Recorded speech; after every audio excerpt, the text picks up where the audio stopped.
es el sueño para ustedes o simplemente duermen porque es parte del día y tienen que dormir. ¿Sabían ustedes, por ejemplo, que en Japón hay gente que se está muriendo porque no duerme? De hecho, es un fenómeno al cual le han llamado karoshi, porque es gente que trabaja muchísimas horas al día, duerme poco y terminan suicidándose. ¿Por qué se da este fenómeno? ¿Y acaso en Perú somos ajenos a ello? Estamos con el doctor Darwin Vizcarra, médico neurólogo, especialista en medicina del sueño. Muy buenos días, doctor. ¿El no dormir puede matar?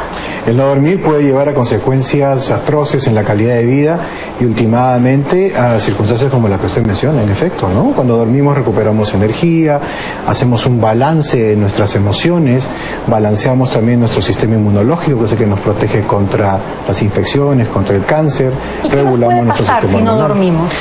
Que entramos en desbalance de todas estas funciones. Somos cansados, fatigados, no tenemos concentración, tristes o irritables, con un mayor compromiso en nuestras defensas y nuestras hormonas se alteran, haciéndonos ganar peso, por ejemplo. Pero nos puede llevar a la locura a tal punto que decidamos quitarnos la vida, como es lo que está sucediendo en Japón. Esas son situaciones sin duda extremas, pero no son imposibles.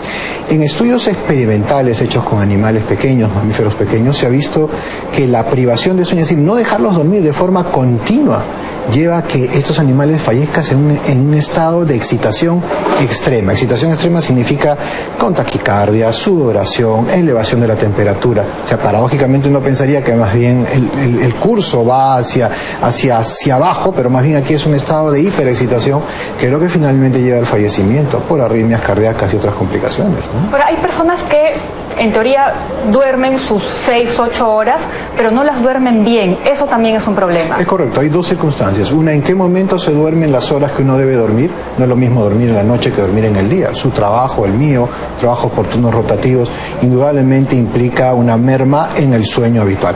Y dos, están los trastornos cualitativos del sueño, que muchas veces son ocultos. Es decir, algo que pasa al interior de la noche y que de pronto no entra en nuestra contabilidad. Ejemplo, roncar fuerte. Ejemplo, hacer pausas en la respiración. Una condición que se denomina apnea del sueño y que es muy frecuente y a su vez está asociado con problemas circulatorios, como los que mencionábamos ligados a la privación de sueño, en este caso por un problema cualitativo que se da en el transcurso de la noche. Y en nuestro país, ¿usted ha podido identificar a través de sus consultas si es que estos casos de la gente no duerme bien y afecta su salud ha ido aumentando? Porque claro, la vida es cada vez más vertiginosa y las 24 horas quedan cortas. Sí, hay estudios muy interesantes hechos por el Instituto Nacional de Salud Mental, Hideo Noguchi, y ellos han encontrado más o menos los siguientes números. En términos de quejas de dormir, aproximadamente 1 de cada 3 peruanos las tiene, adultos me refiero. Y esto crece con la edad, es un poco más femenino que masculino. Segundo, en términos de cansancio en el día, descrito como somnolencia, tenemos alrededor de un 10% de personas que a través de una serie de preguntas bien estandarizadas así lo admiten. Del mismo modo, cuando sumamos algunos síntomas o sumamos duración de sueño, aproximadamente entre alrededor de un 25% de peruanos pueden dormir menos de 6 horas. Y pongo eso como una cota, como un límite, porque debajo de 6 horas, por lo general, las personas entran en falencia de sueño y en algunas de las condiciones que he mencionado de carencia en la parte introductoria. Entonces, es extremadamente importante. Y si a eso queremos añadir un dato adicional, les hablaba de apnea del sueño, ronquido, pausas en la respiración, cansancio en el día o interrupción en la noche de la continuidad de sueño. Eso en un estudio hecho muy cerca de aquí, en Sao Paulo, digamos una ciudad que puede tener cierta homogeneidad con Lima, ha mostrado que 1 de cada 3 personas adultas lo padecen. Entonces, estamos hablando de un impacto enorme, sustantivo, que afecta sin duda la calidad de vida de los individuos y nosotros como colectivo, ¿no? Ahora, esto también afecta a nivel laboral, como lo hemos visto en Japón, que se está produciendo este fenómeno. Entonces, tiene que ser abordado también de manera institucional. Las empresas podrían comprometerse un poco más justamente para que su trabajador sea más productivo, más contento y no tenga problemas en el trabajo. Trabajar es una virtud. Descansar es un demérito. Eso está impreso en el concepto de actividad en Japón y también tanto para nosotros. Yo creo que eso en el mundo occidental de alguna manera ha calado perversamente, ¿no? Actualmente, por ejemplo, tenemos sistemas que comienzan a trabajar muy temprano. Inclusive los hospitales ahora están en campaña para atender a partir de las 6 de la mañana. O nosotras, ¿no? Que a ustedes que comienzan a trabajar. Entonces, todo eso lleva a detrimento de la calidad de vida de aquellos que se encargan de generar esta actividad, como también un tanto de los usuarios. Entonces, efectivamente, la organización del trabajo. Hay un principio básico. Cualquier trabajo que inicia o termina entre 6 de la noche, entre 10 de la noche y 6 de la mañana, siempre tiene un costo. Siempre tiene un costo biológico. Entonces nosotros debemos crear estrategias para hacer que esos costos disminuyan. ¿Cuál, por ejemplo? Ok, por ejemplo, la anticipación de los programas, la forma en la cual se van a distribuir este trabajo, médicos, policías, ustedes. Por ejemplo, intentar hacer siestas o siestas intra. ¿Funcionan las siestas entonces? Funciona, pero funciona como una forma de ajuste. Es imperfecto. Nunca, insisto, nunca reemplaza el sueño de la noche. El mejor sueño es el sueño nocturno robusto. Una siesta en el día no lo reemplaza, pero ayuda. Disminuye los elementos o los riesgos que pueden haber en seguridad. Un chofer de transporte público, por ejemplo. Un chofer de transporte público que va a trabajar de noche indudablemente requiere una evaluación clara, primero de su condición y su capacidad para poder conducir. ¿Okay? No tiene un trastorno oculto del sueño, no es un roncador, no tiene algún problema de sueño u otro, no toma medicinas que de pronto depriman su alerta. Eso es importante, eso es un trabajo individual. Y segundo, está una organización del esquema. No se puede pretender que una persona conduzca más de un número de horas establecido. Por ejemplo, el conductor es 4 horas está establecido, con pausas igualmente establecidas, pero deben cumplirse. No debe haber trabajo. El sobretiempo, que es parte de lo que ustedes ponían como tema de discusión en lo que sucede en Japón, el sobretiempo es un gravísimo problema, porque degrada la calidad de vida y degrada la calidad del trabajo. Claro, pero si estamos hablando de un país en donde la mayoría de personas que trabajan es informal, no es que dependan de una empresa, y peor aún si es que lo hacen en empresas informal y justamente lo que va a hacer es que trabajen más. Y usted ha tocado el tema de los transportistas, que son personas valiosas porque nos transportan, nos llevan a nuestro centro de trabajo, y por eso entendemos el mal humor, los accidentes de tránsito y todo ello. Efectivamente, nosotros lo hemos podido constatar en una investigación que publicáramos hace un par de años entre los choferes de combi y mototaxi. Particularmente los choferes de combi tienen horarios más extendidos, tienen mayores marcadores de depresión y tienen a su vez mayores marcadores de somnolencia que los choferes de mototaxi, quienes tienen jornadas un poco más breves. Pero en general todos tienen un impacto casi transversal del exceso de horas de trabajo. Como usted bien dice, la informalidad tiene costos que nosotros no identificamos aún. Hablamos de los costos económicos, de los costos que esto significa, pero hay un costo en vida de la informalidad que creo yo es mucho más relevante, mucho más sustantivo que aquel económico. ¿Qué se le puede recomendar a las personas que hoy en día tienen horarios de trabajo muy complicados y que quizás las horas para dormir son reducidas? ¿Qué se les puede decir a ellos para que las puedan aprovechar mejor? Algunas estrategias mínimas, ¿no? Como le mencionaba. Una son las siestas de protección antes del turno.